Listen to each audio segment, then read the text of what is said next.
Hello viewers, welcome back to our channel. Dinesh Rahul. చేతికి ఏంటి gloves వేసుకున్నాను అనుకుంటున్నారు కదా. ఒక చిన్న లెంత్ వీడియో చేస్తున్నాము, అంటే వీడియో తీస్తున్నాము, అందుకని చెప్పి గ్లౌజ్ వేసుకున్నాము. ఏంటి అంటే ఇది చూసారా, దీన్ని దురదకంద అంటారు తెలుగులో. అయితే ఇది అమ్మమ్మ వాళ్ళకి బాగా పండుతుంది. నాగుల చవితి టైంలో బాగా వండుకొని తింటారు. మొన్న ఇక్కడ దొరకదని చెప్పేసి అమ్మమ్మ వాళ్ళే పంపించారనమాట మాకు.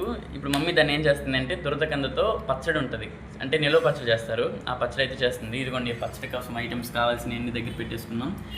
అయితే లాంగ్ వీడియో రాబోతుంది ఒక 1 or 2 డేస్లో, అంటే రేపు లేదా ఎల్లుండిలో లాంగ్ వీడియో వస్తుంది. ఈలోగా ఒక షార్ట్ తీసి ఇన్ఫర్మేషన్ ఇద్దామని చెప్పేసి తీస్తున్నాను. టేస్ట్ అయితే చాలా బాగుంటుంది. నేను ఒకసారి మా కాలేజీలో ఉన్నప్పుడు తిన్నాను అనమాట. కంద నిలవ పచ్చడి ఉంటుంది, చాలా బాగుంటుంది. ఇప్పుడు మమ్మీ చేస్తుంది.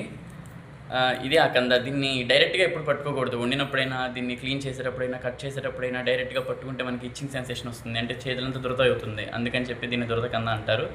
అందుకని చెప్పి నేనైతే గ్లౌజ్ వేసుకున్నా. తర్వాత మమ్మీ కూడా కట్ చేసేటప్పుడు మళ్ళీ గ్లౌజెస్ వేసుకునే చేస్తుంది. అంత కర్రీ చేసేంత వరకు గ్లౌజెస్ వేసుకుంటుంది. దాన్ని బేర్ హ్యాండ్స్తో పట్టుకోకూడదు, గ్లౌజ్ వేసుకునే పట్టుకోవాలి. ఎంత దురద వస్తుందంటే చాలా దురద వస్తుంది. చిన్నపిల్లలకి చాలా దూరంగా ఉంచాలి. అయితే ఈ కందతో మమ్మీ పచ్చడి చేయబోతుంది. చాలా అంటే చాలా బాగుండబోతుంది. ఈ ఇన్ఫర్మేషన్ మీకు రీచ్ అయ్యేలా చేద్దామని చెప్పేసి షార్ట్ వీడియో తీస్తున్నాను. చెప్పాను కదా, ఒక 2-3 డేస్లో మీకు లెంత్ వీడియో కూడా వస్తుంది. పచ్చడి ఎలా చేయాలి అనేది ఒక ప్రొసీజర్ టైప్లో మొత్తం రెసిపీ అంతా మీకు లెంత్ వీడియోలో అప్లోడ్ చేయబోతున్నాం. ఈ వీడియోని లైక్ చేయండి, షేర్ చేయండి, సబ్స్క్రైబ్ చేసుకోవడం మాత్రం అస్సలు మర్చిపోవద్దు. మంచి కంద పచ్చడితో మళ్ళీ మీ ముందుకు వస్తాను. ఇటు దినేష్ యాల్లా, సెండింగ్ ఆఫ్. Bye bye.